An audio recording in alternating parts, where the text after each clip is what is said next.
Hey golfers, Tony from mygolfspy here, recently back from Japan where I was able to spend the better part of a week with some of the guys from Mizuno, as well as some members of the Australian golf media, including up-and-coming YouTube sensation Alex Etches, who most definitely does not look fat in his videos. It's all good, man. Anyway, while we were in Japan, we got to do some really cool stuff, including visiting the Mizuno headquarters in Osaka. We got a tour of the Chuo forging facility where the overwhelming majority of Mizuno irons are made.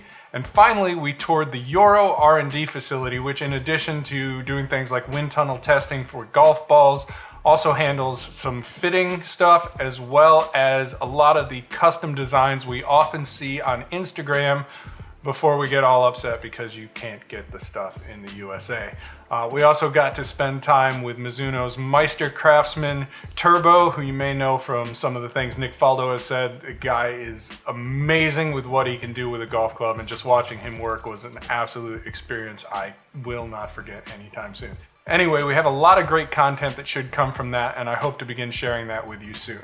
While I was in Japan, the guys from the test facility, Adam and Sam, were down in Orlando at the Golf Channel filming an episode of, you know what, I'm not sure I'm allowed to tell you what they were filming. There's a lot of paperwork, things like that.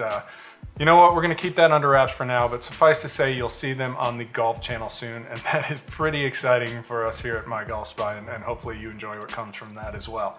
While we were gone, we did miss a couple things, so if you'll permit me, let's rewind and talk about some of the things we weren't able to cover while we were traveling.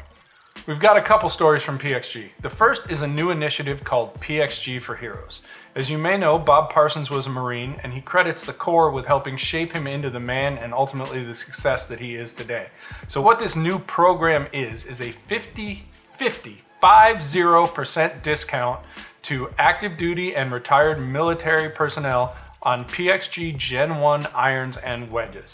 Now, according to the press release and the information we have, they'll eventually add select woods and putters to the mix. I don't expect you're gonna see the newest stuff there. I don't think you're gonna see Gen 2, for example, but this is a way that members of the military can get PXG at more affordable prices. Is it cheap? No, but the pricing is closer to that of other premium offerings on the market, and every little bit helps. So if you're eligible, you can check that out at pxg.com/heroes. The second bit of PXG news is the release of a new putter, a new mallet specifically, that's the highest MOI putter in the PXG lineup. The operator is available in 3 models. The standard model is for a straight back, straight through stroke.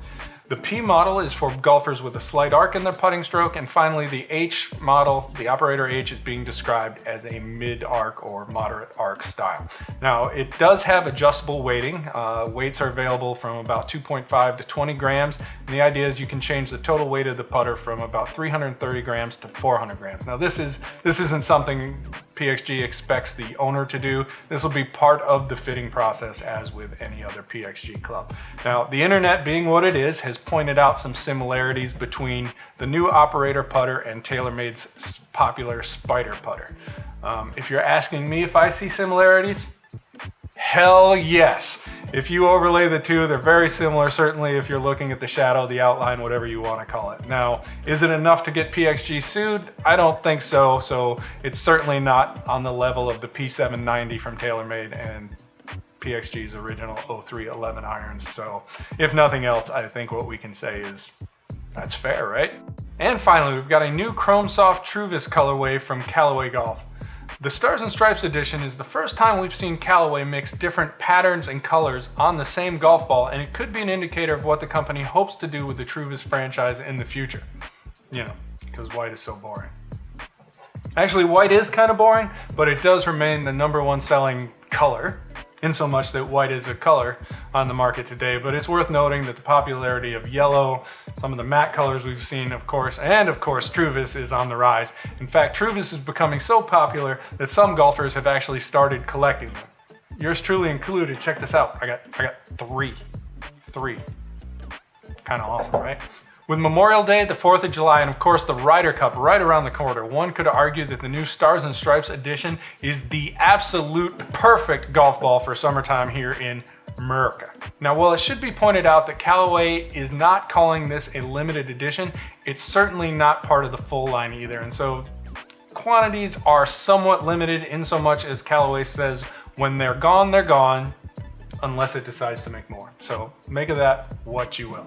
Now, the release of the Stars and Stripes edition comes at a time when Callaway is touting its highest market share in the golf ball category ever.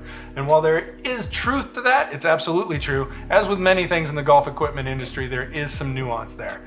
The fact of the matter is you can walk into any Dick's Sporting Goods, available online as well, last year's Chrome Soft and Chrome Soft X, you can pick them up for $30 a dozen or less. In fact, on Golf Galaxy's website just a couple hours ago, I saw them for like $28 a dozen. So point is that a good bit of Callaway's market share is coming from steeply discounted goods.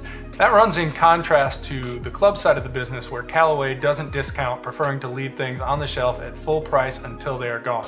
On the ball side, it looks like Callaway is willing to sacrifice margins to gain a little bit of market share. Now, whether or not that's a good thing or bad thing, I certainly can't say. You have to trust that Callaway knows what it's doing given its recent success, and this could be part of the larger ball war strategy. It's certainly something to keep an eye on in the coming weeks and months as things ramp up in earnest. All right, guys, that's everything I have today. Questions, comments, whatever you have, leave it down below, and we'll do our best to get back to you as soon as we can. Talk soon.